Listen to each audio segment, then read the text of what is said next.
Dudes on Movies podcast with your hosts, Scott Charboneau and David Lynn Miller. Welcome to Dudes on Movies. I'm your dude Scott. I'm your dude Dave. And today we're discussing 1987's Blood Rage, directed by John Grismer and starring Louise Lasser and Mark Soper. But before we do that, let's talk about what we've been watching, Dave. What have you been watching?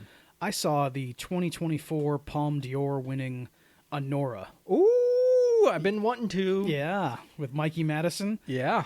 I think it's a good movie. While I also think it's sometimes overly cynical and kind of joyless, some of my response could probably be my frame of mind at the time, because 2 days before I saw it, Donald Trump had just been reelected. So a movie featuring a Russian oligarch's fail son doing whatever he wants might have been the wrong choice. Yeah, I wouldn't have thought of that, but you're totally right. Right. Yes. But does it? Yes. Is it deservedly the winner? Yes. Okay. Yes. I thought more about it, and even though I still can't appreciate some of its nihilism, I still think, obviously, it's way worth checking out. It's a great film, and I think Mikey Madison is awesome. This was a star-making performance. I've heard she's got, like, a front-running chance at the Oscars with this. I know. I know. I'm pretty sure she'll get nominated, and I think she's gonna have to duke it out with Demi Moore. At least those are my picks. Yeah, man. It's gonna be a rough season, right? Mm-hmm. Let's get some competition going, and right. I'm glad to see Sean Baker back in the ring too, because I know all his movies are excellent. I know. I loved the Florida Project, and like this movie is so different, but it's got some of that same spirit in it, and he's great. Yeah, man. And Red Rocket that came out a couple years ago was excellent too. Right. Didn't get any kind of award buzz, but it's just as good. Yes. So that's awesome, man. I watched Children of the Damned.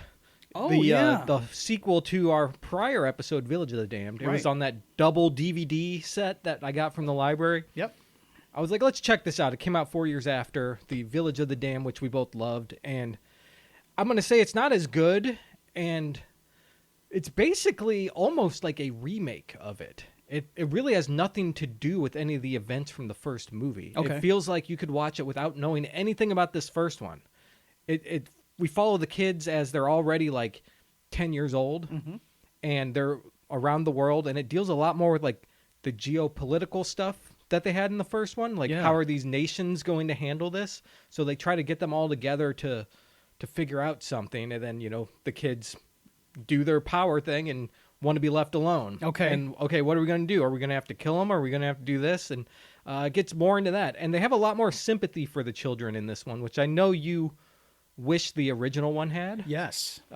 So maybe you'll like this one, but I will say it's a weaker film overall. Okay. It doesn't have as much of the mystery or intrigue or just the great things that grab you about that movie. They're missing from this. Right. It sounds like maybe even if it's not as good a movie, it might have like more of my sympathies. It might, yeah. But I would say it's worth a watch, but the first one is definitely superior. Right. All right, Dave. So now let's talk about something to get us into Thanksgiving spirit. Yeah. Blood Rage. Uh-huh. Why don't you give everyone a synopsis? You got it. This is a classic 80s slasher film in which a young single mother is raising twin boys, and it turns out one of them is a bad seed. And the evil twin commits a murder and frames his brother for it, and the innocent brother is sentenced to life in a mental hospital. So the bad twin is now grown up and posing as the innocent one. And 10 years after the incarceration, the innocent twin escapes the hospital, and everyone has to deal with it now and the fallout. It's got some good kills, it's got some gratuitous nudity, and it's a lot of what you hunger for in this kind of film. So this should be another fun entry. It should, and this is exactly what I want when I think of Thanksgiving, I want T and A. And I'm not talking about like turkey and no asparagus, right? No. It's this movie. Where has this been hiding? I mean, yeah. This is so Dave, you put it on the schedule, so right. Why don't you tell us why you put it on there? Oh, you got it. Yeah, absolutely. Everybody, there are many legitimately great films set around Thanksgiving. But I chose this one, and hopefully you'll forgive me after I explain what possessed me to do it. On our Reanimator episode, we talked specifically about 80s horror and everything those movies represent, And even though I know that this isn't technically a good movie, what I like about it is that it carefully follows that 80s horror framework. if such a thing exists. I mean, you have an opening flashback depicting a tragedy that happened years ago, and now somebody has to pay. And then you have excessively brutal violence and reckless, horny teens, and it's often badly directed and formulaic. It had 4 different titles. I know, right? Like that's excessive even for like this kind of stuff. I really can't defend my feelings about it, but I still think it's one of the best examples of this type of movie, and one of the places that you could even start if you wanted to get into them. And the only reason I had it on Thanksgiving is because I'm a smart ass guy, and I'm like, oh yeah, this is our Thanksgiving show, just because there's a Thanksgiving scene in it. Yeah, right. Yeah. But it does take place on Thanksgiving. It's the whole night. The whole night is Thanksgiving night. Yeah, like the turkey doesn't come down the chimney or anything. No, but it all happens. Exactly. It all happened on a holiday. People had the day off that day. Yeah, we see them eating dinner. Yeah. We see Terry flirting with the neighbor in front of his girlfriend. I mean, everything you expect at Thanksgiving dinner happens here. So, he never really makes that right. He doesn't, right? I mean, that's the least of his crimes, I guess, but it's still... Yeah, on the list of things he's done in this film, that's at the bottom. Right. Pretty low. Right. Yeah, I mean, this movie, you mentioned it had 4 titles. Like, this is like, I would say it's a hidden gem of a movie. I'd never even heard of it. Oh, okay, good. And I know it's got kind of a cult following. There Yeah. was an Arrow Video Blu-ray release in 2015. Right. So it's got this, like, horror hounds know this film. I guess I never discovered it until now. Right. The first time I saw it, it was called Slasher. Yeah. That was like the opening card. It just said that. And that happened to us with Rock and Roll Nightmare when we first saw it. It was called, I can't remember what it was like something about hell. Yeah. And we both thought we had like purchased the wrong disc. Gates of Hell? Was that what it was? Something like that, yeah. Yeah. The wrong movie. Yeah, Right. that van is driving down the highway for 10 minutes and Yes. it says like Gates of Hell. We're like, what is this? Yeah, right. Yeah. No, Slasher was the second title. Yeah. The original was Complex. which I guess is something to do with the mental state of the twin, maybe? And also where all the apartments. I mean, Yeah, like an apartment complex. Yeah. Yeah. And then Slasher didn't stick, so they had Blood Rage for the next one. And then when it was released in other markets and like edited for TV, it was called Nightmare at Shadow Woods. Yeah. Which is the name of the apartment complex, Shadow Woods. I think yeah. Blood Rage is my favorite of the 4. It's the superior title. I agree. Yeah, and I watched it on Night Flight, and they had Slasher in the film, actually. Yeah. So I was like, that's cool. You know, Right. The original real title it had is in there. I know, and I love that part about like film history, how they preserve it like that. Well, because I mean, when I saw Trick or Treat, it was the same thing. It opened up, it said Ragman. I'm like, all right, I'm watching Ragman, aka Ragman? Trick or Treat. Like the anthology film Trick or Treat, or no, or it was the 1987 Okay, horror that film. one. Yeah, All with right. Mark Price and Yeah. Sammy Kerr, Rock's chosen warrior. Yeah, dude. Ragman. Uh-huh. That I don't know if that's a good title or not either. I think it's better than Trick or Treat. I just because I mean Ragman is the protagonist. That's the kid. Exactly. But yeah. it's not a good title, but I think it's better than Trick or Treat. Okay. Myself. Well, yeah. I mean, We could debate this all yeah, night. sure, Right. but it's better than Nightmare at Shadow Woods. It That's is, for sure. yes. But this movie, man, it's got tons of gore. It's so horny. This movie.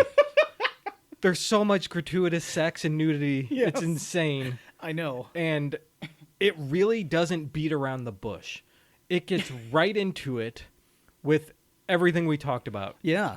And then when it gets to 10 years later, we get right back into it. After like 2 minutes, we're going back into kills. Right. There's no fluff. And it's so well lit. You know, The lighting, you like the lighting? Yeah, it's like It you is. can Like, see I didn't- everything. I didn't think about it, but you're right. Right. Like, are you saying like there's not enough darkness in it? Maybe are you okay. critiquing it, saying So- it's too lit, or you appreciate that you can see everything? I appreciate that I can see everything, but I do think that sometimes the lighting is overdone.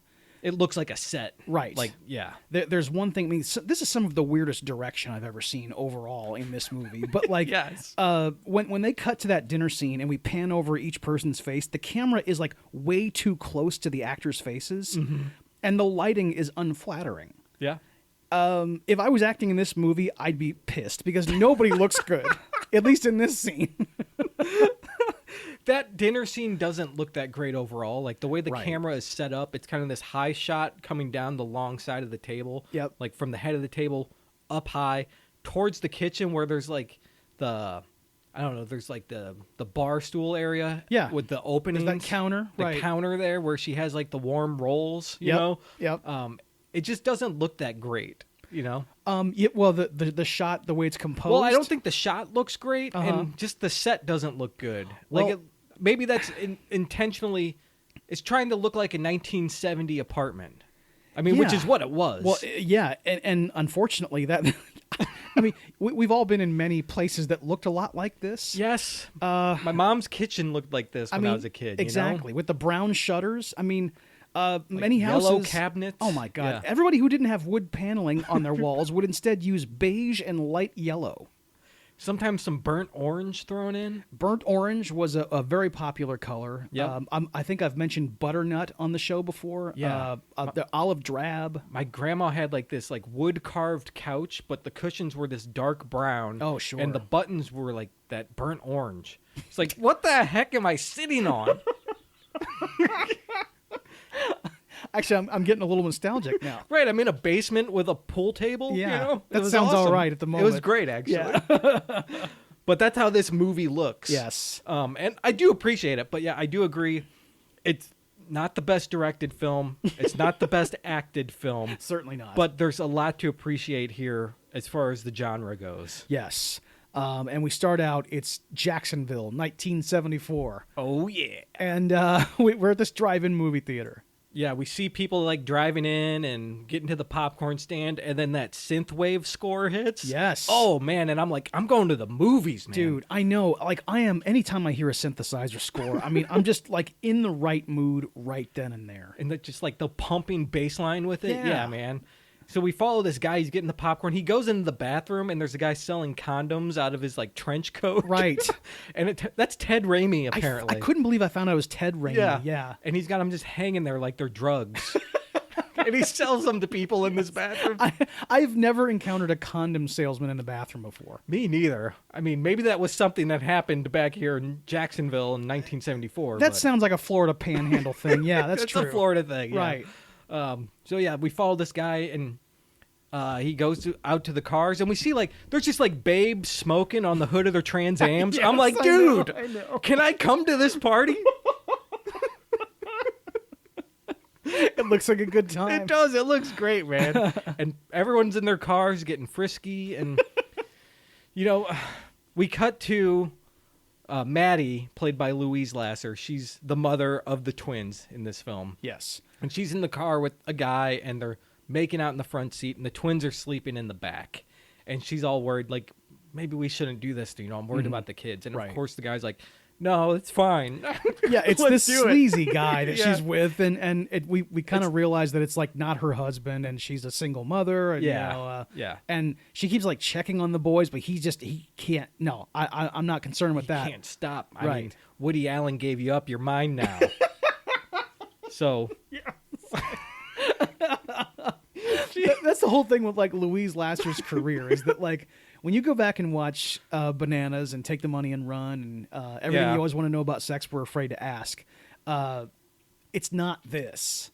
no, not at all. I mean, like that was sophisticated comedy, even some dramatic moments. And she was obviously her biggest thing was she was the star of Mary Hartman, a seminal television show. Emmy nominated. Yes. You know, I mean, she did stints on all kinds of shows. Right. So we saw her on Happiness, later, where her and Ben Gazzara play the married couple who get divorced late in life, and she's amazing in that.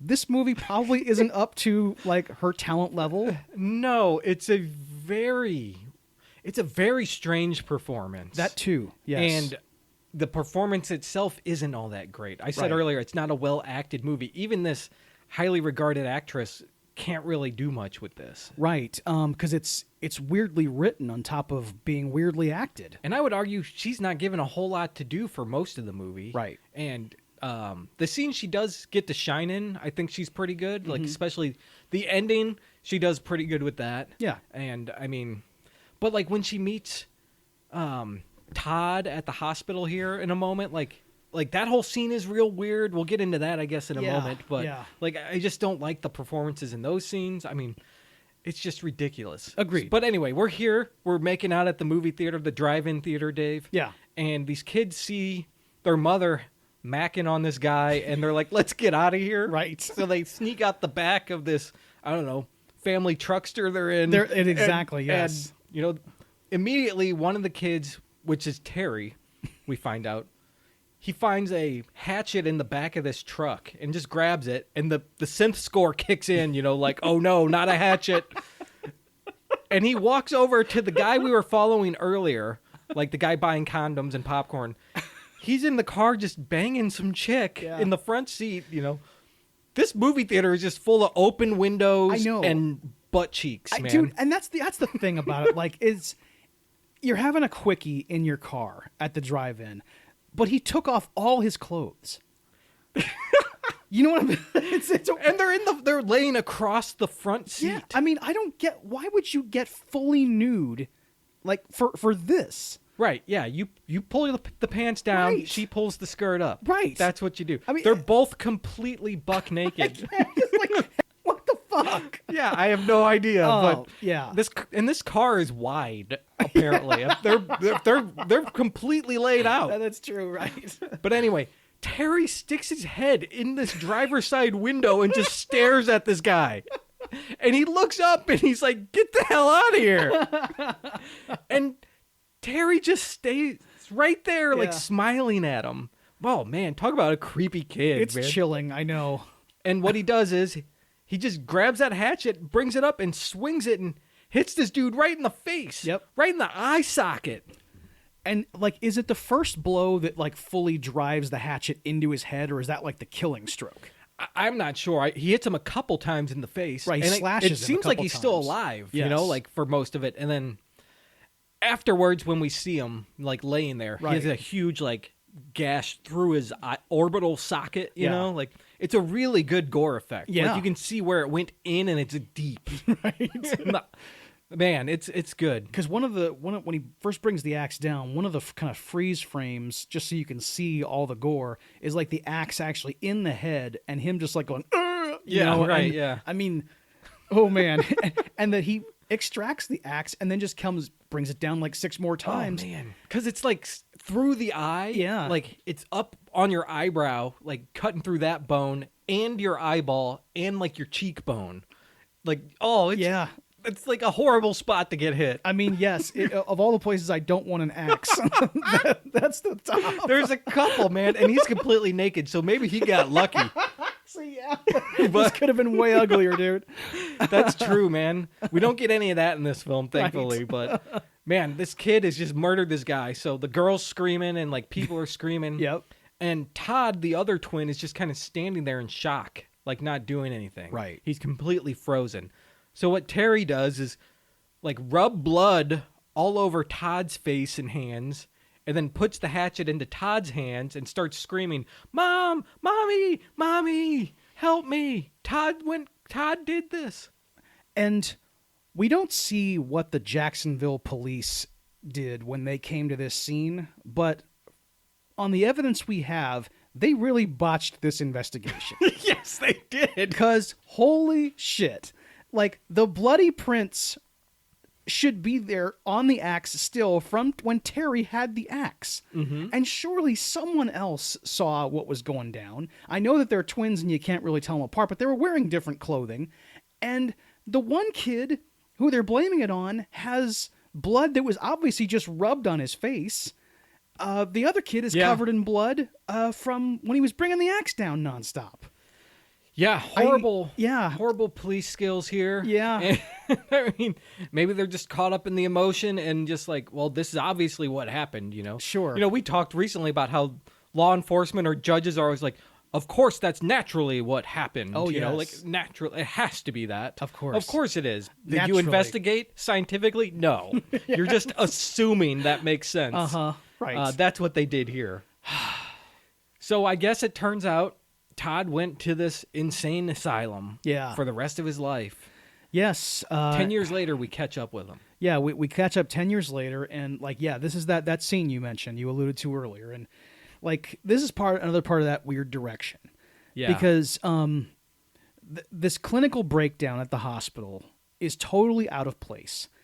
Because like the actors enter the scene, it's Louise Lasser and Todd and the doctor. They sit down for a discussion. You hear the doctor's voice, but the sync is off, and it takes you a second to realize we're hearing her voiceover. Exactly. It happened to me. Oh, I was okay, like, what's going on here? Right? Who's talking? Then I realized, oh, she's narrating. Yeah. This is what's happening. It makes no sense. I'm pretty sure the other actors in the scene didn't know this was happening. I think this was just something they shoehorned in. Right. They had to have done Because we don't see it again. Like, this is the only time where there's any kind of voiceover like this. And I read that the actress who plays Dr. Berman here, Marianne Cantor, she was not the first choice for this role. The actor they hired, she didn't show up. Just didn't show up. So she was a producer who stepped into the acting role. Well...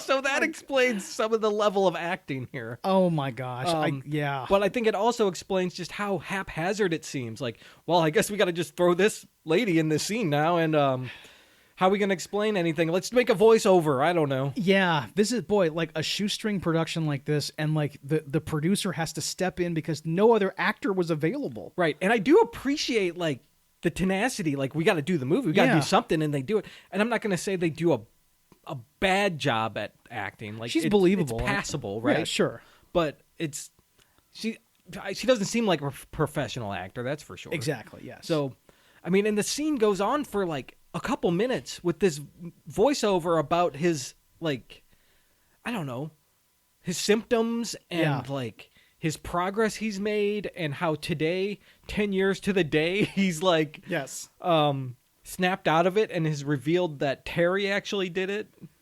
And no one believes him when of course he says that Terry is the one who did it. Terry, no one believes him. And while the voiceover's happening, like, you see the mother and Todd talking and stuff. She's never seen him. Like, this is the first time she's seen him in 10 years. And she brings him some pie to eat. And he grabs the pie and like squishes it with his hands and then throws it against the wall. It's gross. And it's all during this narration too. And it's like, what am I watching? This is insane, dude. Right. Because the doctor is going over his like the examination records and what she's observed and all this stuff. And meanwhile we see Todd, like Mark Soper, just wiping pie all over the wall. And like Louise Lasser going, oh no! He's like the Marquis de Sade, you know? It's very much except it's pie, it's not poo. Thank God it's not shit. Yeah. There's not a lot of shit in this movie, is there? No, I don't think we have any. That's no shit. Right. That's good. But yeah, this is what's happened. I mean, she has to leave. He's still in the hospital, you know. No one believes him. And the doctor says one thing at one point that comes to nothing, but she says, I must prepare him for the challenge of the world he's missed out on, you know? Yes. Like she's going to try to help him, I guess. So she's set up to be kind of like, almost like a Dr. Loomis, I guess. Like, she's trying to help the patient. Right. But she doesn't think he's like pure evil like he did with Michael Myers, you know? This is Yeah, she seems much more caring, I guess, toward him, and she really does want to see him get well and get better. Right. And he's been locked up for 10 years since he was a child, and now he's like a teenager, right? Yes. So like he's missed out on a lot of life. Yes, we find out that like he is college age, and I would put him at about age 20, I would imagine, because it was 10 years after we saw them. And when we cut to Thanksgiving dinner over at Maddie's house, we see Todd's brother Terry. Oh yeah, man. Who looks like a normal guy. And he has friends and everything. I guess there was a one scene before the Thanksgiving dinner where they were playing football. Yeah, they're playing football. I guess that's where we're actually introduced to adult Terry. It cuts from Todd wiping pie on the wall to Terry calling hike for a football and playing with his buds and his babes, right? Yeah, that's right. You know? He's having a regular teenage life, a college boy He's got life. it going on, man. Right. He's good looking, got his friends, you know, all the girls are hanging out. You know, he's kissing his girlfriend between plays. He's got the life, man. I know.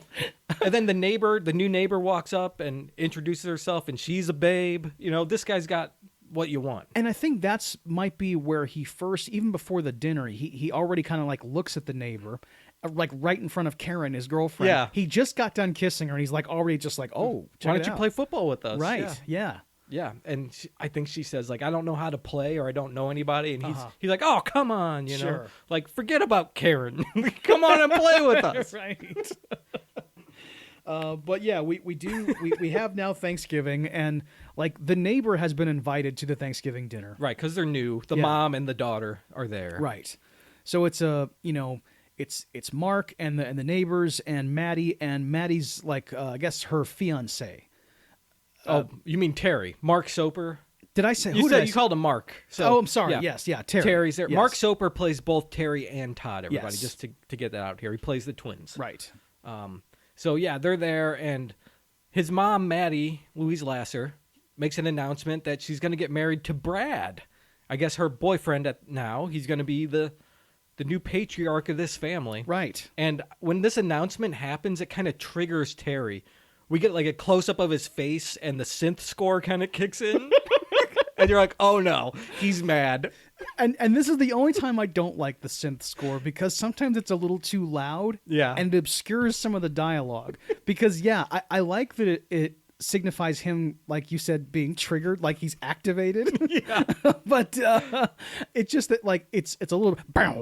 Yeah. And I'm like, okay, just maybe bring it down just a notch, you know? Yeah, right. And so he hides it very well. He gets up and makes a toast, and, you know, like, you're the new head of the family. This is great. You know, I'm happy. Yeah, he actually addresses him that way. You're the new head of the family. Yeah. And also, apparently, he's the manager of the apartment complex. Yeah, which is kind of a sleazy move. Because later, when, like, the doctor shows up, like, he comes out and he's like, I'm in charge here. Yes. I'm like, wait, you're in charge of the family? Like, what are you talking about? And then he says, like, my office is just over here. Oh, he's the... Yeah, I was got like, it. you just announced your marriage and now you're in charge. It's like, what's happening with this guy, man? He's jumping Brad. a little bit, right. Yeah, but because of him being triggered here, it made me think, like, well, is he, like, overly protective of his mom, like Terry is? Is that kind of what's happening here? No, I can't get a good grasp on what his motivations are. So I think the triggering is real, but I also think that he's a cruel guy, because when they go in the kitchen, they find out it's Brad, Maddie, and Terry. Yeah. And they get the news that Todd has escaped the mental hospital. Yep. And they agree that they're not going to, like, reveal this. No one can know. Then when they go out to the table, like, Terry just, like, announces it to everybody right after that. And Maddie sits there, like, looking off, staring into nothing. Like, she just can't really believe that he just did this. And he does it so nonchalantly, right? Yes. Like, as if they hadn't even said anything about it. He's just like, oh, man, we just got a call.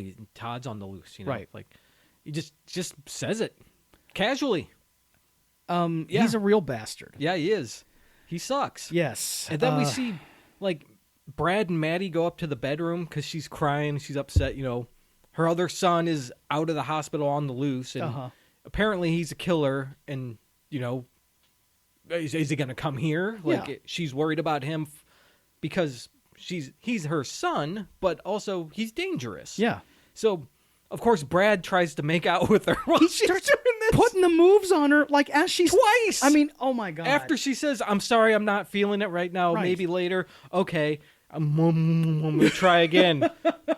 No, shut up, Brad. Brad, get the fuck out of here. And on top of that, like, aren't the kids still out in the living room? They're there, and Terry's actually looking in through the crack in the door. Yes. And he's getting triggered again. I know. And you're right about, like, the weird relationship, because I think there is some kind of... It's not incestuous, but there is some weirdness going on between them. There is, yeah. I had a big question mark about the incestuous stuff here. I'm like, is this actually, or is it close? I'm not sure. I think we're dancing around it. It's a borderline dudes on incest movie. Yes, right. We had almost some DOI, but, you know, we sidestepped it just barely. So this is when the doorbell rings, and Terry answers it, and a guy grabs him and pushes him against the wall with a gun. He's like, I got him! This fucking guy. This guy's name is Jackie. He works for the doctor, and the doctor comes up, you idiot, that's his brother, Terry. That's not Todd. You know what, doctor? Don't bring this guy with you on these visits. Like, you called him an idiot, and he is, but you obviously sicked him on everybody. And maybe say, hey, his twin brother is there. Oh, my God. And don't throw him against the wall with a gun in his face. And, dude, honestly, I know it was to the 80s, and no one can be, like, held responsible for their clothing, but, like, holy shit. I mean, this guy assisting the psychiatrist, he's wearing a blue hooded sweatshirt with the sleeves cut off over a light blue button-down shirt. Where did she find this guy? I don't know. Like, and he carries a weapon. Is this a student? Like at the hospital? It must be an intern. Yeah. Who is this guy? I think he's an orderly. Is he a patient? No, I mean, yeah, he's behaving like one. Yeah, right. But he's supposed to be just like orderlies at a hospital. You know, right, they're always like gigantic guys who can But this guy is just. I don't care what year it is. Your outfit looks like shit, and on top of that, you're like roughing people up. Right, and apparently because it's just a stun gun, it's a dart gun, yes, it's okay. Yes, I know. It's not a real gun. He's brandishing it, though. I know, right? He's got it right in his face. Right. Man, and at this point, the movie gives us a series of great kills, one after another. Yes, that's true. Because for some reason, the doctor says, all right, Jackie, you check the patios, and I'll go check the woods. What?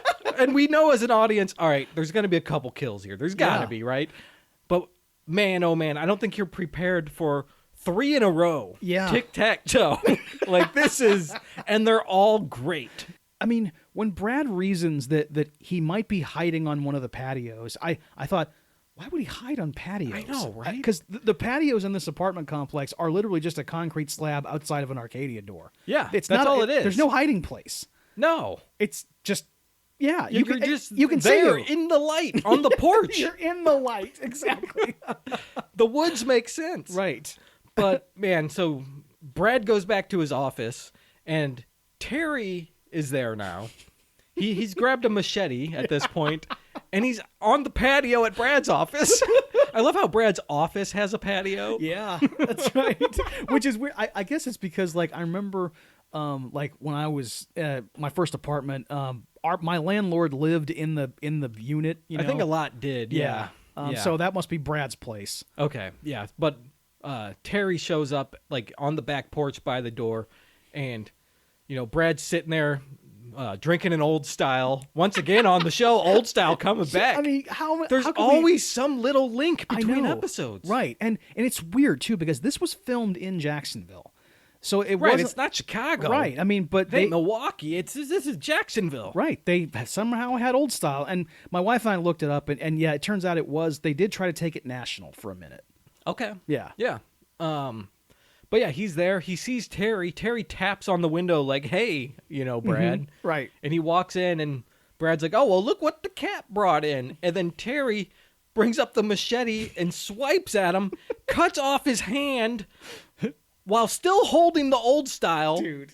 And then it falls to the ground, and it still has the can. Okay. And this is where I theorize that Old Style must have, like, been a silent partner in the movie. Like, maybe they helped finance funded a little bit. Because, like, the hand puppet on the ground that's, like, still moving and the fingers are twitching. The fingers are twitching. The Old Style can is in perfect focus. Oh, it's prominent. Yeah. Right. Yeah. And even before, like, Brad's hand got severed, he also did the same thing when he took a drink. He was, like, making sure that it was, like, right there on camera. And he gives a good... Yeah, that's right. Exactly. Give that man an Old Style. Yeah, so Terry cuts his hand off and then kills him. And then starts slashing more. Yep. So this guy's a goner. And I love, too, how, like, Terry... I mean, we don't see it happen, but he took the body and, like, propped it back up at the desk to make it look like he was poring over papers. Yeah, like he's leaning on his, like, stump of a hand now. Because later, when Louise Lasser walks in, he's, like, leaning there and she thinks he's, like, working. Uh-huh. Even though there's just, like, blood all over the place. The curtains. I mean... Yeah, so that was kill number 1. And then we cut to Terry walking around some more patios. And he stumbles upon Jackie, who just lit up a joint. Dude, Jackie is, like, derelict in his duties, as probably usual. And yeah, he sees Terry, and, obviously everyone still thinks that Terry is the nice guy.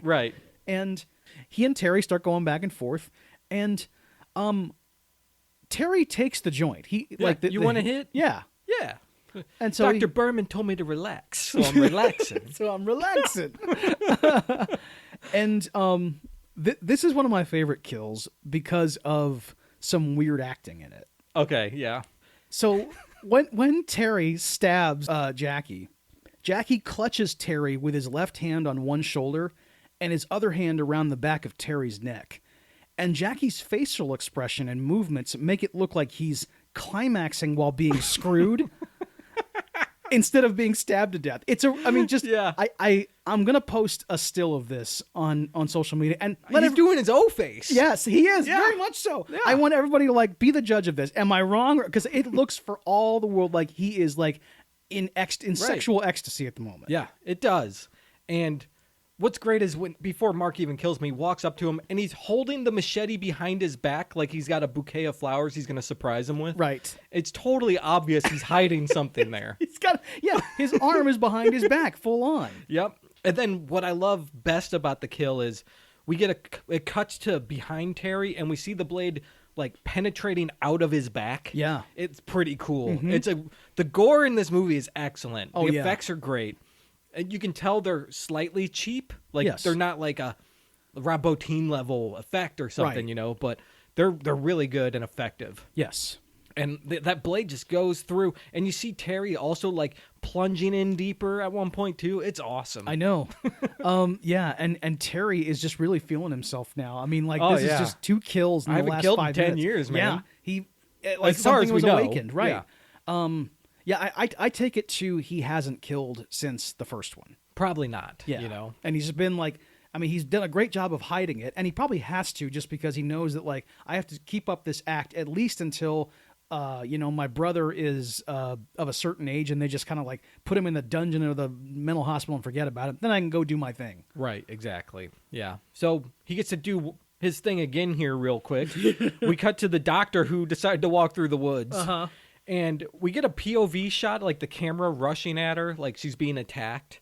And then I think we cut away as she screams to I think it's the mom is eating leftovers in the kitchen for some reason. That's another bizarre choice that they did. We keep seeing her eating food and drinking wine. Right. But we see it 8 times. Whenever they need a cutaway to show passage of time in the film, they do that. Well, and I guess it's to show her overall despair. I mean, has she been this way for the last 10 years? And she's been looking for a man. And I agree. It's used to that effect, but it's overly used. Oh, absolutely, yes. And the first time we see it, she's sitting crisscross applesauce on the kitchen floor with the refrigerator door open, eating leftover green beans with her hands. She's some kid. Yes. This little child. Right. And she's got pigtails too in her hair. I was going to say, she looks childish. Even the dress she wears. She looks like she's wearing a baby doll gown. I know. It's very childlike. Almost it reminded me a little of Betty Davis in Whatever Happened to Baby Jane. It looks like that. Yeah. But then she's got massive cleavage for no reason. Yeah, her it's what are you just doing? Pushed up to the moon. Come on, I know, you're going to carve a turkey with that? What are you doing? Lord. But yeah, we cut back to the woods and we see the doctor has been cut in half. We cut to her torso laying there, spurting blood out of the spinal column. And then we get another cut to where her lower half is twitching about 10 feet away from her. Dude, it's dude. There's a couple things here that, we didn't talk about when Brad got killed, how when his hand gets first cut off, he just looks at the wound and just goes, ah! He's screaming for a long time. The same thing happens here with the doctor, where she is severed in half and she's screaming. Would you have the energy to scream if you were just a torso heap? I don't know. You might. I mean, Your I don't know. Last gasp of energy would be screaming. At least for me, probably. I mean, but you surely you would have bled out by now, right? I mean, it's traumatic amputation of both legs at the waist. Yeah. I mean, yeah. Yeah. I mean, I don't know. I don't know the physics. I don't know the science behind it. I've never studied this, obviously, but yes. it's just a very funny visual watching this lady laying there with no legs going, oh, ah, ah! Yeah, but it's great. It's awesome. It's really awesome. Yes. It rules. Yes. And I mean, a lot of times we don't see like the kill. We see like the aftermath. Yes. Like, I would say like maybe 50-50. We do Right. get to see a lot of good kills, but a lot of it's like we stumble upon the corpse, you know? Right. And this is a great one of those. We don't see her slashed in half. We just see the body split in two. It's like a Mortal Kombat fatality over here, dude. It is exactly. Dude. Right. Yes. So that's the third one in a row. What a treat, man, for dessert after Thanksgiving dinner in this movie. Yeah. It's great. And it's not cranberry sauce, Dave. That's right. Which is the catchphrase. I mean, like, and he used that catchphrase several times. And yes, like, I really appreciate the Terry's after Thanksgiving hat trick. Because, I mean, you know, he obviously had this in him for a long time and needed to get it out. Yeah, dude. So what he does now is he goes over to where Andrea is babysitting, you know, his new hot neighbor. Uh-huh. He's going to go hang out with her while she babysits for this lady named Beth, I believe. Yes. If that the credits, like, there's no pictures of anyone on IMDb. It's like, who was who? I'm trying to guess. Well, yeah, because I mean, think it's Beth. Louise Lasser is the only name in the film. Yeah. I guess Ted Raimi, technically, but, you know. Yes, but she's babysitting for Beth, and there's nothing to do except drink some Bloody Marys and hang out, you know, and do whatever. So Mark goes over there, or see, I called him Mark. I'm now. sorry, I did this. You know what? I think it's just something's in the air. Right, you know? right. Mark Soper goes over there as Terry, and she's immediately flirting really hard with him.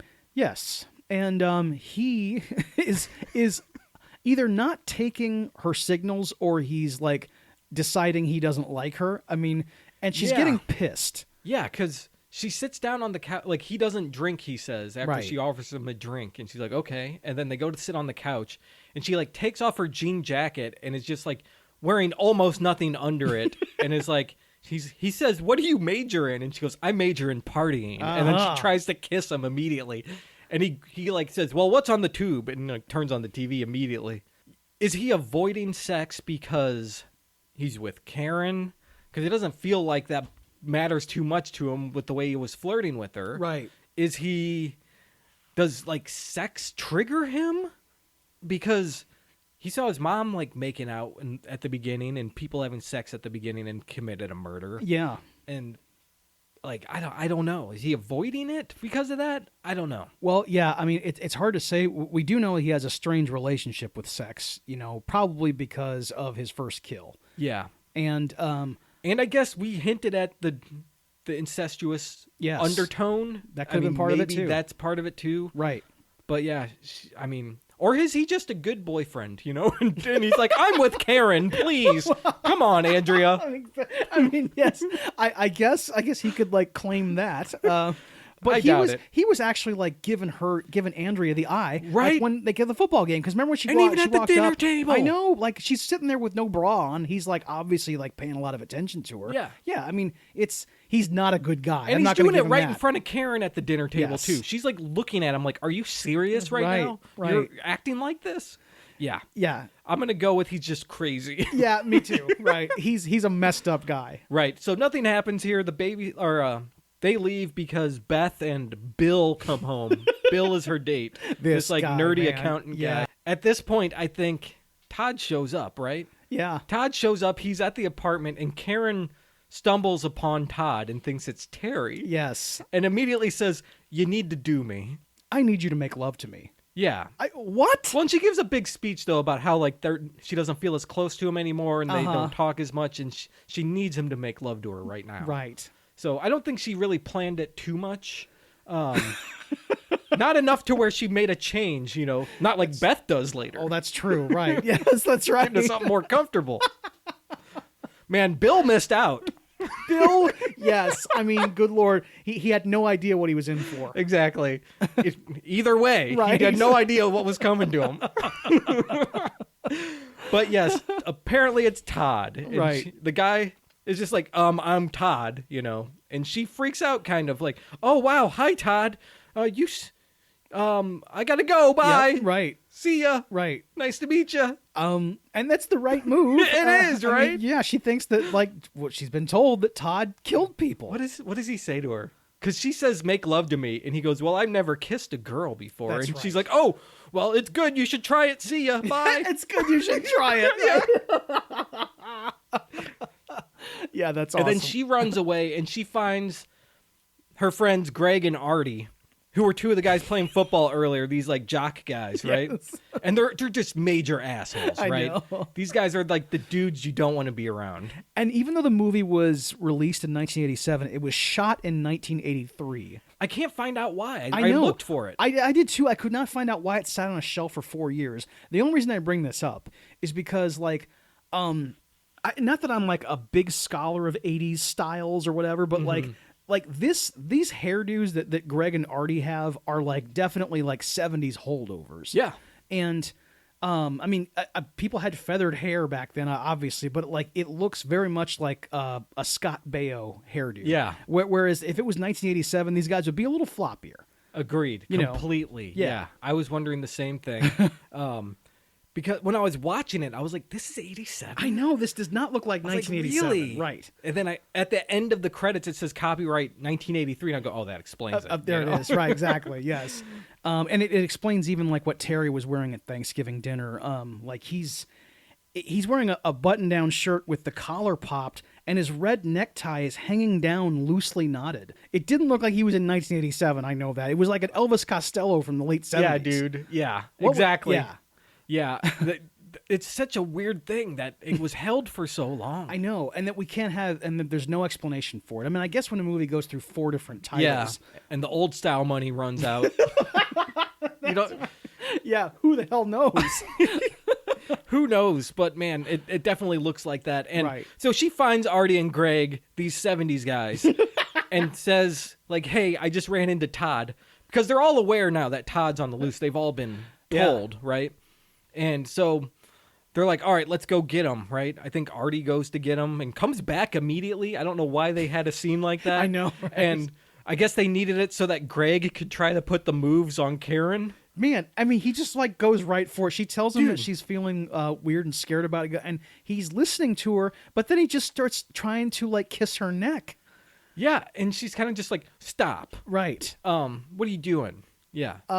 Dude, anytime a male and female are left alone together, one of them tries to get in the other's pants. It is, I know. Every single time in this movie. I mean, you know, that's great. It's Which just is fine. It's fine. It's just that like one of the other party usually it doesn't reciprocate. I mean, Yeah, so they go to look for him, I guess. I think they find Terry and Andrea. Right. They're They do. like, they are walking for some reason. They Right, left 'cause the babysitter's they left the place babysitter's place, and right. they tell Terry that they saw Todd. Right. And he tried to kiss Karen or something. And so Todd leaves to go find him. And then everyone else goes to play like Atari or something. Yeah, because I know exactly. Yes, and Terry like got indignant with Artie and Greg, like at the when they told him, Karen saw Todd, and he kind of gets pissed off at them and throws his fit, and that is what leads them over to the Andrea's house for Atari. Yep, they have a party here, and I think before we get to the party, Dave, we should take a break. Okay. You know, have a little ad break here. Sure. All right, we'll be right back. What's up, dudes? Our 250th episode is coming this December, and since it's around Christmas time, we decided to do something different. That's right. Instead of one normal episode about a Christmas-themed movie, Which we technically already did back in July with that god-awful Christmas shoes. that's right. This is instead going to be a very special episode of Dudes on Movies in which we break down Christmas films from multiple genres, and in the process joke around some about the holiday. That's right, and everybody, we think you're going to like this one a lot, so tune in on December 23rd and celebrate in style with us, and we'll see you then.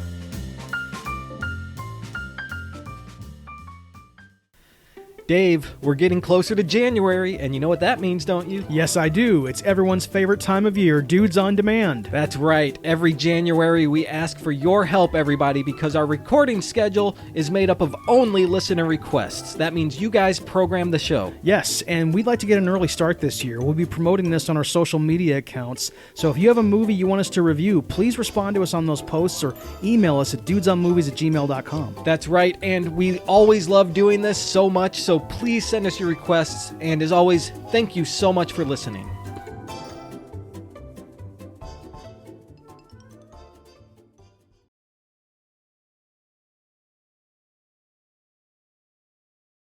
All right, Dave, it's time to talk about this awesome party they have. I'm sure. So they are hanging out, playing pole position, and making out on couches and stuff. You know? That's about it.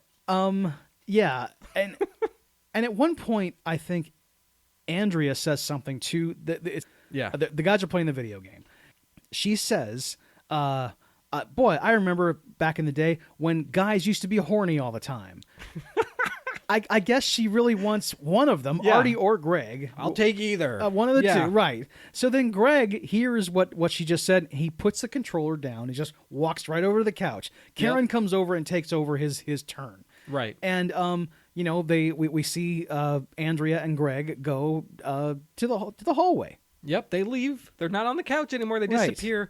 But Artie and Karen are having a great time, trying to beat each other's high score. Yes. Pretty good. And Artie is a little more of a gentleman than Greg. And he is... we find out later that him and Karen apparently have grown up together. They've been best friends for all this time. Yep. But yeah, this is Artie's position in life. Right, yeah. He it's pretty obvious. Yeah, he's feelings for Karen, but she only has eyes for Terry. Oh man, don't go for Terry, girl. And I mean, honestly, I know Artie is not, maybe he's not everything, but he's a better guy than Terry. And hell, he's better looking than Terry. He's kind of an asshole. I mean, we haven't seen Terry be a huge asshole.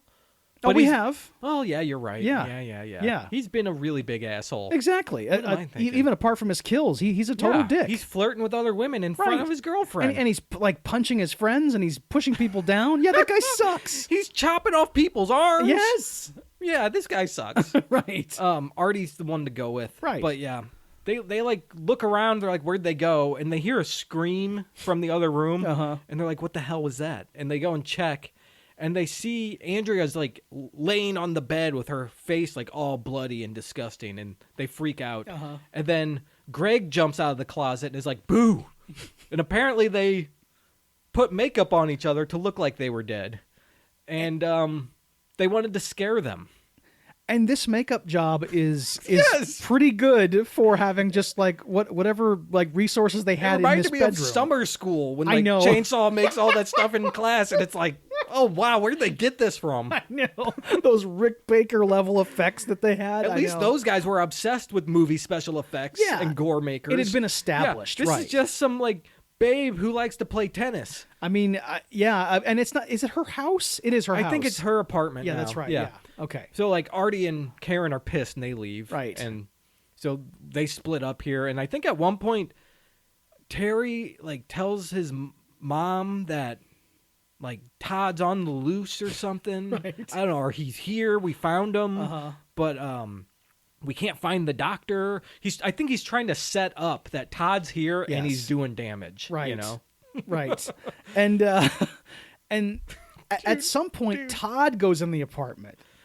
Yeah, I think that's a little later. But yeah, he goes in the apartment and he sits in his old bedroom, I think, and finds his catcher's mitt or whatever, and it's looking around kind of like he's still a child. Right. And it doesn't really come to much, but he's there looking around, and then he hears his mom, and he goes into her room and she's laying there, and she sees him and thinks it's Terry. And you get a scene where he pretends to be Terry for a moment. Yes. It could have been a lot better, I think, than it was. Right. That nothing really comes out of this scene. Yeah, it was pretty insignificant. Yeah, it could have been a very tense moment, too. It just kind of happens. Right. So, and it goes nowhere, but it is interesting to as a concept to do that. You know? The movie really doesn't do a lot of, wait, you're him? No, wait, he's him now? Who's the twin? No, they don't do anything with that, really. It's you know who Terry is and you know who Todd is. They have different hair and outfits. It's always obvious which twin is which. Right, and Mark Soper's performance for each character is different. It distinguishes the characters. Yeah. He does a good job. So you can tell every time. But often we see in films like this where there's an evil twin, there's some kind of mix-up, right? Yeah. There's a doppelganger thing happening. Right. We don't know who is who. That doesn't happen in this film. No, Todd never poses as Terry to get in with the friends and vice versa. No. And I don't know at what point in the film this starts to happen, but right around here, there's Louise Lasser has been like sort of confined to the apartment since Thanksgiving dinner ended. I think she says she's going to stay there in case Todd comes home. Right. That way she's there. And this is, I think, where there's some continuity issues because we see her like, it looks like she's had a bath at one point because like her hair is wet and she's in a bathroom. Yeah, right. And she's sitting on the couch making phone calls. I think she's trying to get hold of Brad. Oh my God, the phone calls, dude. And it goes on, and they keep cutting back to her like 3 or 4 times where she's just bawling into the phone. And you can't really tell what she's saying. She's just kind of mumbling and wailing a lot. Yeah. And Brad's office, she knows where it is. I know, right? I mean, she's dealing with the operator. I know. She's calling someone. Yeah. Like, can you just patch me through to Brad? Oh my God. I'm Go down 10 feet to his office. Can you have a person-to-person call with Brad? No. You know where his porch is. I know. Go. That's right. Exactly. We've been talking about patios this whole movie. And thankfully, near the end, after 30 minutes of this, she goes. And there's a strange moment where, like, in between these sessions where she's on the phone, she's taking a nap at one point. And, like, Terry and Karen are getting busy on that same couch. Mm-hmm. But then we cut back after seeing Terry and Karen, and she's back on the couch, like, doing the phone calls again. Yeah. I mean, she stopped for a break and then went back for it again. So she was on the phone, went to bed. Then Todd came in and she confused him with Terry. Then Terry came in and tried to have sex with Karen. Yes. And then she got back out of bed and made up more phone calls. It's this apartment has seen a wild evening, you know? Yeah, the continuity is fucked, right? Man. I don't think they're too worried about that. Was the least of their concerns with this movie. Yes. Yeah, like, and I appreciate that. Just that it's like if I was directing this movie, like, okay, what do people want to see? They want to see like the severed limbs, and they want to see the doctor sliced in half, and So let's concentrate on that. Exactly. But there's so much. I mentioned earlier they give Maddie nothing to do. I know. Louise Lasser. She has nothing to do this whole middle part of the movie. Right. And they use her to show other scenes happening. Like she's shown doing something bullshit that means nothing and makes no sense 10 times in this movie. Yes. Just so we can get to the next kill. Uh-huh. They could have done something much better than this. Man, I agree, man. It's a wasted opportunity. Yes, completely. And she could have done much more than this, right. than just sitting around putzing. I mean, you have Louise Lasser. Right. Like, she's the one, she's the get that you have, and this is what you do with her. Yeah. Yeah. Bad call, guys. Right. Bad call. So I think at one point Todd also like stumbles upon that split corpse in the woods, and he puts it back together. I know. He like pulls the legs over to where the torso is, and like starts to and I mean like okay, they're there. I know, right? It's yes, better now. Right? It's like comforting the lady, and it's like he's touching things at a crime scene. Todd, have you learned nothing? I know you've been in like a padded cell for the last 10 years, right. but like you don't do that. And he grabs the gun too. Oh man, because she had a gun. I think it was a real gun. Yes, right. Not that little like pea shooter that Jackie had. The starter's pistol, right? Yes. Stop touching the evidence because Terry's gonna try to screw you again. I mean, because no one will ever believe your story. Exactly. Yeah. No one did before. They're not going to do it now after you're surrounded by 20 new corpses. Yep, that's right. After you broke out of the hospital. I know. Yeah, everything points to you. Yeah. So I think we cut back to Beth and Bill at one point, and we get to see them now. Right. And Beth is really being forceful with Bill, and he's not really getting the hint. Yeah. And she's like, I'm going to get into something more comfortable. And he's like, oh. Like, come on, Bill. You got a date with her, and she's into you. Come on, man. And she's got her shoes off, and she's on the couch with you. I mean, like... man, if I was Bill, I'd be like, you look pretty comfortable to me right now. I mean, let's just go. The whole thing, I'm going to slip into something more comfortable. Let's just go to the bedroom. I mean, or why don't we just like get started right here? Yeah, I'll help you. Right, of course. Fine. Right, we'll all be comfortable together. Yeah, now I get to get decapitated because you left me alone. Right. And I guess what none of us knew at the time that like slipping into something more comfortable is not something anyone says in real life. I don't think I've ever heard it. No, I have never heard it. I don't think I've ever used it. No, certainly not. It does sound like something people would want to do, though, right? Yeah, I mean, it's just that like it was another one of those things that was promised as something that would happen to you, but it never did. Right, like you heard Marilyn Monroe say it, and you're like, oh man, I know that's what happens now. You know, of course, yeah, of course. okay. And it lasted for decades.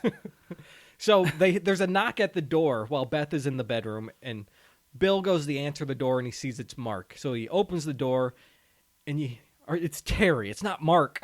Oh It's my Terry. God, we got to stop doing this. I'm so sorry. I ruined it. It's not your fault. Terry says, hi. And then we cut Yeah. to Beth in the bedroom with the baby. And she's like getting into this sexy lingerie. And she's singing a little song to the baby. Like, Yeah. So she goes to look for Bill. And she sees out the peephole of the front door that he's standing there. So she opens the door and reveals that it's just a head hanging in front of that peephole. His severed head is hanging there from like a shoestring or something. It's like an extension cord. Okay. Yeah. And I think this is one of the least effective special effects. I agree. Yeah. It's not very convincing. This is a really terrible looking head, and it's got like I mean, there's not like X's on the eyes or anything, but that's essentially what we're looking at is like, you know, and there's I love seeing severed heads in movies, especially when someone opens a door and finds one they didn't anticipate. But like, this is one of the worst ones I've seen in a while. Yeah, an unanticipated severed head is the worst kind you can find. Exactly. I I want to anticipate that. Yeah, man. So, I guess we catch up with Artie and Karen now. They're like, yeah. Well, we first doing see something. Artie and Karen at first. They're just like walking through the woods and they're talking about Terry. That's right. Yeah. And then we cut over to Andrea and Greg, and we've got 3 different cutaways to them. Oh my God, yeah. The first one's like in the bedroom, Yeah. like the bathroom. He's Karen's taking a fully nude, not Karen, Andrea's taking a fully nude shower for us to see. Right. And for Mark Soper to see. You Yeah. know, and then there's Terry looking. Yes, right. Terry sees what's going on there. And then we cut away to them again because she's showering so that they can go play tennis. I guess they had sex and now she's showering, or she's getting that makeup off of her. Yeah, I think like special that's effects right. makeup is. Yeah, exactly. I think she even comments on it in the shower. She's like, Yes. "Fuck," you know, Right. this sucks. But they're gonna go play tennis. I don't think that they've actually had sex yet. That's right, because they do it a few minutes later. Yes. So like, because they go to the tennis court and like he hits a ball that you know she has to go chase, and another like I just don't know what to make of some of the tactics of these guys.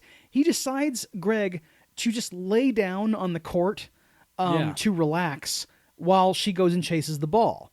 And then the ball rolls over to him because it's Terry's messing with them. Yeah. And she comes over, I couldn't find the ball. Oh, it was here the whole time. But then she whispers to him, hey, I know a place where we can go. Because he tries to start I guess they want to start having sex right there. Right. We're going to have a game set match right here on this court. That's right. Know? It's going to be, no, 40 love. 40 love for sure, man. Uh-huh. And she's like, no, not on the tennis court.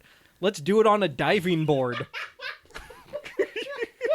Yeah. But it's just a cutaway to like them completely nude and just like, and it doesn't look it's like a wide shot of both their bodies fully in there. Right. She's on her back on the board and he's on top of her. Yeah. Like, I mean, okay, it sounds like a sexy, fun fantasy. Let's go make love at the swimming pool, right? Yeah, it's Let's an indoor do it pool. on the diving board, right? The logistics of balancing out here and you remember the grip tape that was on skateboards? yes, That's what a diving board surface is. I know. I really skinned my foot on one of them one time. Yeah. And imagine what her ass is like. God forbid his balls. I know. Oh my God. All of your tingling nethers, getting like He might kind of like that though. You know, it's like hitting against it. He might like it. Look, some men like to rub up against painful surfaces. I get that. Yeah. There was a bed. She's got an apartment at the complex. I am totally okay with people like if they want to get turned on by having sex in public. Sure, that's fine. I wouldn't take off all my clothes and lie on a diving board. Dude, I know I'm talking about it badly, but I would totally try it. I would totally try it. And then I'd be bleeding from the knees, and I'd be like, all right, maybe we should go somewhere else. Yes. Can we go back to the tennis court? Okay. This asphalt looks more comfortable than this sandpaper. Yes. Fair enough. Or just do it in the chlorine water. I mean, people have sex in pools all the time. They do. It happens in the movies plenty. Yes. Go for it. I mean, and even regular people do that. Yeah, it works. Yes. It might not be the most sanitary thing to do, but it might. there's chlorine. I mean, you're right. They're right. There's chlorine. Yeah, that's not great for you. But you come out smelling pretty good. Oh, you smell better than that tennis court. I'm yes, guaranteeing you do. You that. Right. But while they're doing this on the diving board, Terry shows up and is like, "Hey, stop that!" And so it startles Greg, and he looks up and he's like, "Terry!" And he just swings this machete and hits him in the throat. And he like goes, "Ah!" and kind of stumbles backwards, but not falling into the pool. And Terry just shoves him off the diving board. Yes. It's awesome. It's great. And what he does to Andrea, because she starts screaming, and he just another swipe of the machete, and I think that he like really hit her with this prop because she kind of does this tumble off the side of it. Right. He like slits her throat, right? Yeah. He slits both their throats Right. with the machete. Man, so they really get it. I think he hits her in the face too. We might see a big like cut on the face. Yeah, at one the point. sword goes into her face too. The sword. Yes. But it's a really cool kill, I think. Yeah, it is. I mean, they had to set it up somehow. Do it on the diving board, okay? I know, and Yeah. I know that like there was a practical reason for this scene to happen. It's just that when like watching two people have sex on a diving board like this, like you realize that I don't know, that doesn't seem like something you'd want to be doing. And I know. we need to do an analyzer. Try to think of some new creative things for the films, right? Like we don't want to just see the same old thing. They're in the bedroom and then the killer kills them. Let's do something crazy. Yeah, diving board. and in that way, it was really effective because here we are talking about it, spending like quality time talking about this scene. It is quality time, Dave. I'm not even joking. Like to me, like I really do love this when we get to talk about this kind of thing. Me too, man. I find it very. Yes. I just love it. It's enjoyable, which I cherish it as well. Super awesome. Yes. Yeah. So I think we cut back to Artie and Karen walking through the woods again. Yes. And they're talking, and so he's talking about like how his girlfriend dumped him, and she's talking about Terry and all this stuff, and then he like goes in for a kiss, and as he's leaning in, she's like against the rail here because there's like kind of a walkway in the woods, right? Like kind of up off the ground, and he's got her against this post. And as he's going in, two hands grab Karen's legs, and you get a big startle, like the synth kicks in, and it's a big scare. And it's Terry, and he's like, "Ha ha, I gotcha!" And he's goofing around. Right. It's just me, guys. I mean, and Artie, I don't care that you were just trying to assault my girlfriend. It was me. Ha ha. Right. And then he even says something to him about like, "Hey, thanks for looking after Karen." Yeah. And because he starts kissing on her and everything, and I think this is when he takes her back to the apartment. For sex. Yeah, in between phone call sex. Yes, that's right. But I like this scene though because they're on that couch with. It's pretty much my grandma's couch with those cushions. Yeah. And so, like, he keeps reaching back to grab a cushion. What was that?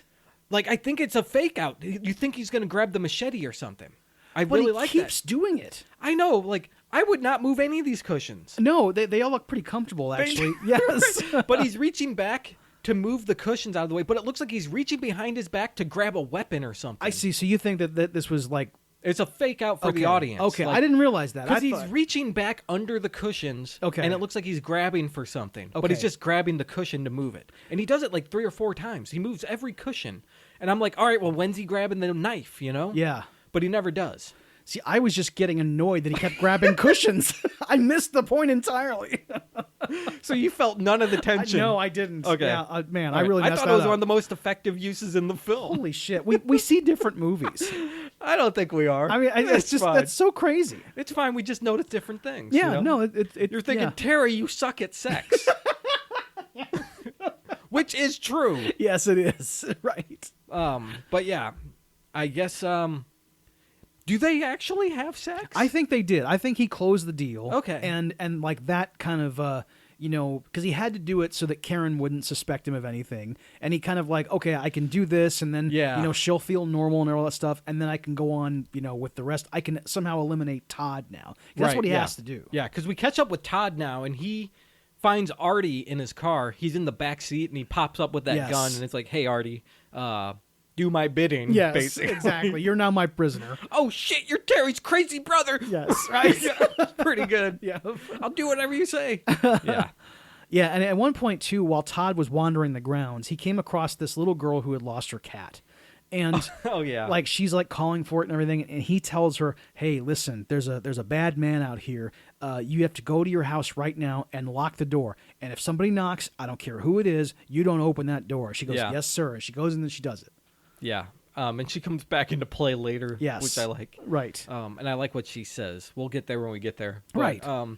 Yeah, so Artie brings Todd to Terry's apartment, and Terry opens the door. Artie is there, and then he sees Todd off to the side kind of with the gun pointing right at him. Mm-hmm. And he doesn't do anything about it. Todd doesn't fire. He just runs off, kind of scared about it. So I don't know what his plan was, really.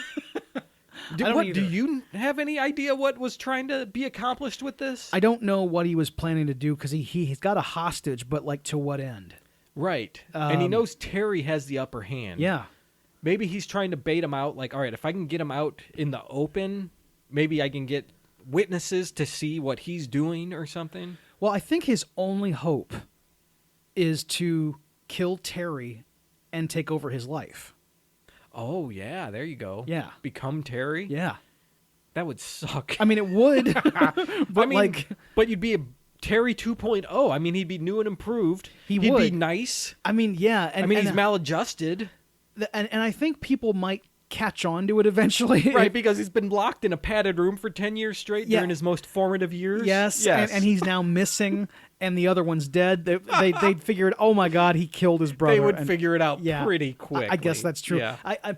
Maybe he... I still though think that would have been the best play, but he had to have he would have had to plan it for the last 10 years while he was inside. Yeah, and apparently when those last 10 years he's been, I don't know if he's been comatose or catatonic or something, but he has no memory of the event or like anything. Right. So he's kind of just come back to life in this last day or so. Yeah, and that's why he's walking around the grounds looking like he's just like kind of fascinated by everything he sees, and he's like being very careful about stuff. And he looks like he hasn't been outside in a long time. Right. So now Terry and Artie like chase him down through the woods, and they find a stash of bloody weapons on that bridge that they were just on. Right.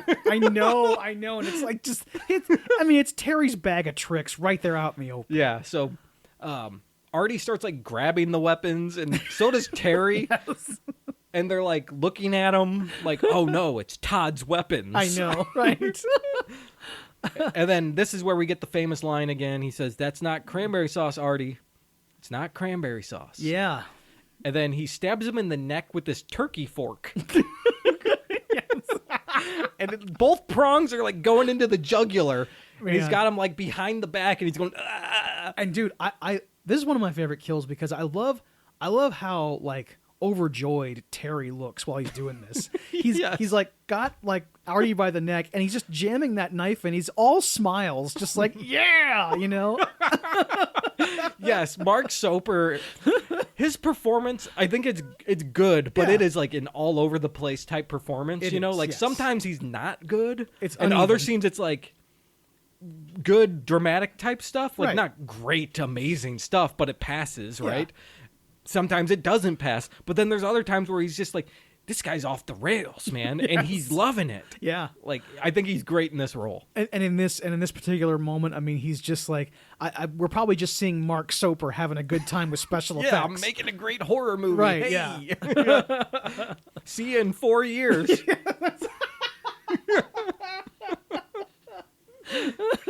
Yeah, I mean, I don't know anything else he's been in. I mean, he's not really a name. Well, I saw him on In Search of Darkness. He was interviewed for the Blood Rage segment, but that was about it. Of course, Yeah. I mean, yes, that makes sense, right? Yeah. So I guess Artie is dead now. Yeah. Noble Artie. And we finally, I guess we catch up with Karen again. Yeah. She finds Terry and Terry's holding a machete. And she's like, Terry, Todd's killing everybody, that kind of stuff. I don't know. We need to do something. Let's call the police or something like that. And Karen, or what? This is where he tries to kill her, right? Yeah, Terry reveals himself at this moment. He does right now. He like has the machete and he says, Karen, I love you. And then tries to swing the machete at her face and she dodges it. Yes, and this is another example, too, of, like, not bad direction, but just, like, maybe bad editing, because we see Karen, like, make her escape, and she's running through the woods, and then they cut away to her escaping very slowly. Like she's almost, like, kind of just, like, being very careful, going underneath branches and stuff like that. It's in a totally different forest. And then they cut back, and she's, like, running again. And... I mean, it's just a bad edit. Yeah, and of course the synth score is kicked in at this point for the chase. Yep, that's right. And, so she runs to, she goes to one place where she finds a body in the closet, and then Artie is dead on the patio, and Mark's playing with his body. Like, at some point, he's got, like, his hands out, and he's, like, doing patty cakes. Like, hey, Karen. Terry's playing with the body. Yes. Yeah. Because he's taunting her. It's weird. Yeah. I know. And he's like, oh, you're no fun. Right. It's like, all right, Terry, where is this coming from? I know. I mean, I guess it's just been pent up for all that time. I guess he started taunting Greg and Andrea with the tennis ball. Yes. So I guess I can see he wants to taunt more people. Right. Maybe. He likes the fear. But yeah, she does eventually end up at Beth's house, and she finds the baby. The first time you see it, you're like, oh, God. Oh, no. Because want you to know there's a baby in here. Yeah. And, is the baby in danger? Right. And... Terry makes his way into the apartment because, like, she decides to hide behind this credenza that's not a hiding place. It's not a hiding place at all. I mean, it's just, yeah. She might as well just stand in the corner. I mean, yeah, it's about the same reveal. And the baby is crying, and she manages to, like, knee him in the balls. She grabs the baby and makes her escape again. And I think Todd has shown up on the patio at this point, too. Yes. And she sees Todd and, like, screams and then runs. Right. So I wonder, does she think they're both killers? I don't know. I'm curious. That's the weird thing is, like, she probably would never suspect that it's been Terry all along, so to speak. Right. I mean, in this moment, she's just like, oh, my God, I'm being chased by someone who wants to kill me. Right. And I guess... there's twins, right? There's an evil twin. Maybe this is Todd pretending to be... Todd's trying to be Terry and pretend here. Right, or maybe, like, Todd is also a killer, and maybe they both, like, share a mind, and it's like, she's got, like, some suspicions or superstitions about twins, Right, and she starts running to some other place. I think at this point she runs to the girl with the kitty's house. Yes. And she's like, let me in. I know, that's right. And she's like, no, they told me not to let you in. Right, this little girl, right. And I think at one point she says, you're going to hurt my kitty. And I'm like, oh, man, better not hurt that kitty. Exactly, yes. That baby and the kitty better make it out alive. And I love that line from her, too, and the way she delivers it. It's just this, like, stubborn little kid. Like, you're going to hurt my kitty. It's, like, just out of nowhere in this movie. And there's nothing to do with anything with this. Yep. And it's just like, okay, I like that line, though. Yeah, I like good the little stuff. girl. Right. So she runs away. It's a pointless scene, right? Like, I mean, yeah, it's a payoff. She's to something been to like that came 4 earlier. apartments so far. Come on, let's just get going. Right. And she goes to another apartment and she finds, I don't know. She goes to I have no idea where we're going now. She goes to the pool. She goes to the pool house. Okay, the pool. Yeah, because there's no other apartments after this. She's now got the baby. She goes to the pool house, and she goes in the locker room, and she opens up the sauna first and sees, like, Greg and Andrea's bodies have been stacked there. Yeah. And this is a moment where I have to credit my wife because she noticed that, like, all the murder scenes are... There's no blood left behind. Either Terry is an expert at cleaning up after himself, right. But it's just the bodies are covered in blood. But like that diving board would just be covered in stuff. Yeah, and the pool, the water would be red. The water would have run red because like Greg fell in after he got killed. He got his throat slit. Yes, and dumped into this pool. Right, that thing would be filled. Absolutely. And so Karen stashes the baby underneath the bathroom sink, and then Terry comes in and starts taunting her some more. Yeah, he goes and looks for her. She's like hiding in the stall, Yes. the bathroom stall. Yes. And he goes into the sauna and is like, Karen, are you in there? And opens it and he sees Andrea and Greg's body and he starts to pretend to like he walked in on him. He's like, oh no, oh guys, you guys are crazy, man. You'll do it anywhere. Yeah, you know, yeah, like, yeah, Terry, you're really losing it here. Yeah. Right. And he doesn't check the toilet stall. He just leaves. Yep. When this happened, I was like, he didn't just do that, did he? This is a trap or something. I mean, yeah. And it turns out it was. He like, when she comes out of the stall, he kind of attacks her. Yep. Yeah. And they end up like out by the pool and Terry follows her out there and Todd is there with the gun pointing it right at Terry. And Karen runs behind Todd for protection and Todd won't shoot him. Yeah, because Todd is not a killer. And Terry knows this. Yeah. And when they start going back and forth, we kind of know just through film language that Karen probably is the final girl, so she's not going to get killed here. Mm-hmm. And the baby is now out in the open, so nothing's going to happen to her, thank God. But we're kind of this is one way that the movie is effective is you don't know who's going to win the fight between Terry and Todd. Yeah. And what do you think of the double work here? It's really bad. Because they do the thing where they have a stand-in from behind with a wig on. And the real actor is facing the camera, right? So you can tell pretty obviously that is not Mark Soper. No, no way. Like he's got wider shoulders. And he might even be a little taller. He's taller for sure. Right. The hair is completely different. That like wig is terrible. They probably had Artie standing in for him. It probably is Artie. You're right. Exactly. In a Leslie Nielsen wig. Artie was played by an actor named James Farrell, by the way. Yes. Just to get that out there. Yes. But yeah, the double work is horrible. I took notice immediately. I was like, oh, you're kidding me, right? I know, right? Like, this is bad. Yeah, it wasn't very convincing. It was like, it should have been like Spaceballs, when they had the stunt doubles. Like, Princess Vespa's got a beard and a cigar. Yeah, that's right. It's almost that bad. But yeah, Todd won't fire. Right. So Karen grabs the gun and fires it at Mark. Or at Terry. Dude, oh, man. At Terry. Right. But it doesn't fire. I guess it's empty or there's a safety. I have no clue.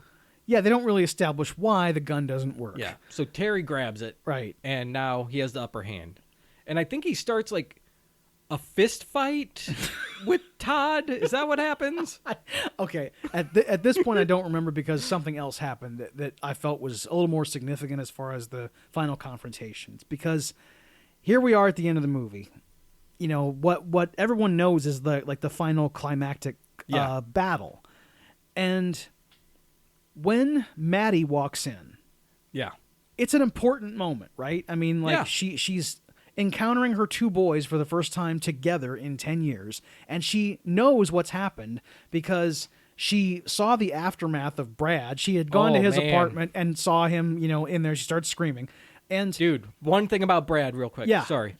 When she touches him, he slumps over onto the desk and his head splits open. Oh, that was a great move. You see brains and everything. I liked that where it almost like a cantaloupe. It just it just like crack. Yes, and there's and I mean that is definitely, if that's what's inside my head, that's pretty horrifying. Yeah, keep it in there. We don't need to see it. Exactly. But Maddie is there and she sees that. Yeah. And I only bring this up because this is obviously a critical moment in the film, and Louise Lasser is not in focus. No, she's not. She's in the background. I mean, we're seeing it from Terry's perspective on the other side of the pool, and she's firing at him. Eventually, they cut to her close-up, and we see just okay, she's shooting him. But when she first comes in and shoots him twice, we can't even really see her. They don't really quite... No one goes, "Oh, Mom, what are you doing here?" Yeah. Nothing like that. Right. I liked that. I liked it.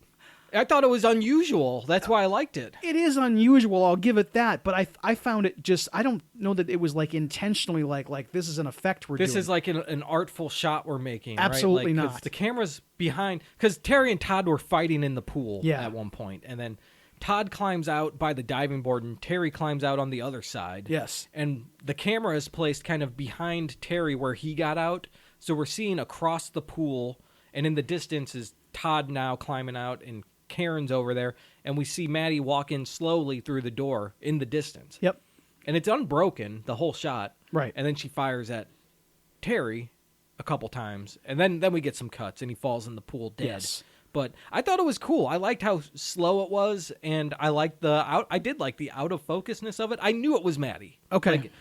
Like you said, we can figure out that it's probably her. Oh yeah. Right? I mean, yeah. I don't mean to like, act like there was this big mystery to it. Oh, But, no, but no. it's just that like I thought it was incompetently shot. Okay. Like this is the big moment of the movie. Like at least get not only like the main character, but your star, your one name. Get more of a close up of her walking in. Yeah. Because she looks like she's at a heightened emotional state, which Yeah. she is, right? The Right. whole movie she actually has been, but she hasn't had a lot to do. And in this moment, it's supposed to be like the triumphant moment, right? Yes. Where we're defeating the villain. Why not have a close-up of her Right. walking in, a close-up of her confronting her son, something like that? Yes. I can see how that would be more effective. I just did like how unusual the choice was to have Agreed. the one master shot. Of course. Yeah. You're Maybe right. they had no coverage. That's got to be it. Maybe that was it, right? But like, yeah, she shoots Terry, and he's now dead, and she kind of collapses, and by the pool, and Todd goes over to comfort her, and she is like stroking his hair. Oh, my baby, and Yeah. we're finally together. Just the two of us, just me and Terry.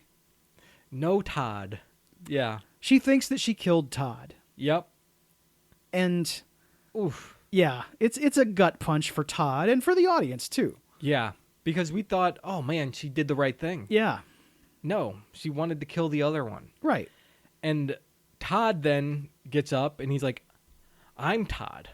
I'm Todd. He's like shaking her and screaming at her. Yep. I'm Todd. And then she like realizes, oh no, I killed Terry. Yeah. And he gets up and like walks towards the door, not the door, the wall.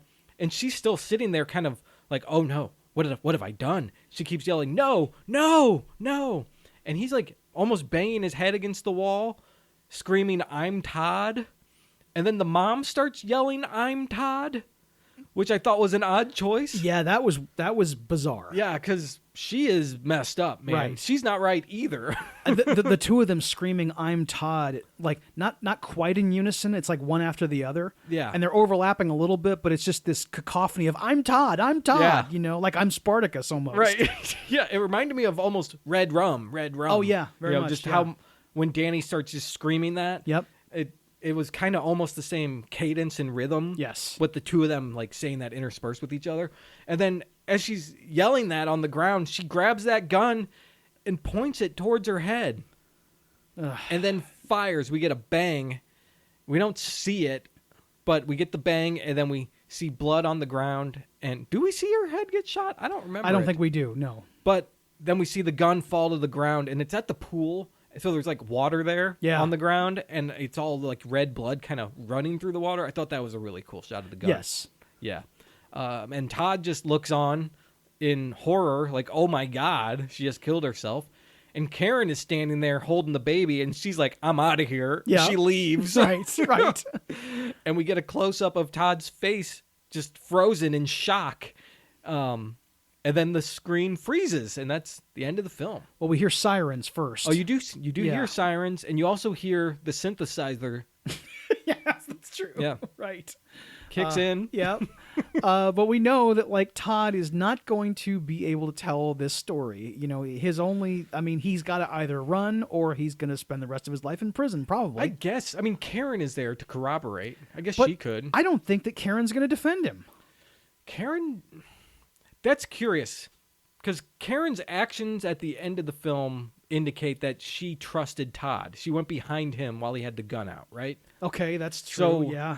maybe she realized, maybe she just did that out of preservation, because Terry's trying to kill me. This guy's going to try to kill Terry, so I'm getting over there. Right. I don't know.